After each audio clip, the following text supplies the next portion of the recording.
আর্জেন্টিনার খেলা রয়েছে। আমার মনে হয় যেই ধরনের আপসেট ঘটছে সেখানে একটা বড় আশঙ্কার জায়গায় তৈরি হয়েছে বড় দলগুলো নিয়ে। এবার একটু প্রেডিকশনে আসতে চাই, কেমন মনে হচ্ছে ম্যাচটা কেমন হতে পারে?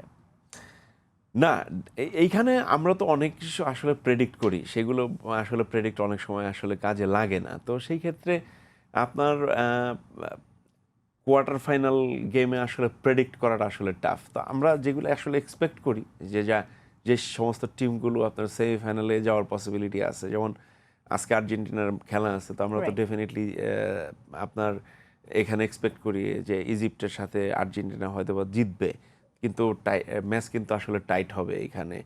আপনার হয়তো কেপ ভার্দের মতো হবে না, কিন্তু ম্যাচটা টাইট হবে। তো কাছাকাছি। এখানে তো ফেভারিট হিসেবে আর্জেন্টিনা থাকবে, আর্জেন্টিনা তাই না? থাকবে। গোলের ব্যবধান যদি আসলে প্রেডিক্ট করতে বলি তাহলে আপনি কাদেরকে এগিয়ে রাখছেন, কত গোলে এগিয়ে রাখছেন? আপনার আর্জেন্টিনা 2-0। 2-0। ইজিপ্ট গোল নাও করতে নাও পারে। করতে পারে।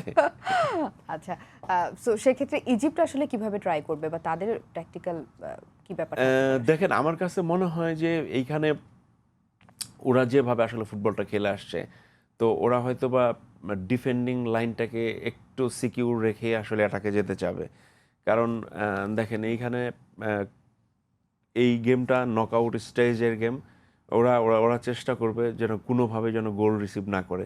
তো একটা টিম যখন চিন্তা করবে যে আমি গোল রিসিভ করব না, বা ওই টেন্ডেন্সি বা ওই মেন্টালিটি নিয়ে নামবে, তখন তাদের কিন্তু এই চিন্তাও থাকবে যে আমি 90 মিনিটস গেমের ভিতরে হয়তো বা আপনি একটা দুইটা চান্স ক্রিয়েট করলেও করতে পারবো। তো একদমই। আপনার ইজিপ্টের কোয়ালিটি আছে, তো ডেফিনেটলি আমার বিশ্বাস আর কি ডিফেন্ডিংটা সলিড রেখে আসলে ওরা অ্যাটাকে যেতে চাবে। So let's hope for the best and cheers for Argentina as well. আসলে আরো একটি আপসেট ম্যাচ আমরা দেখতে চাই না। অসংখ্য ধন্যবাদ আজকে সময় দেওয়ার জন্য। Thank you.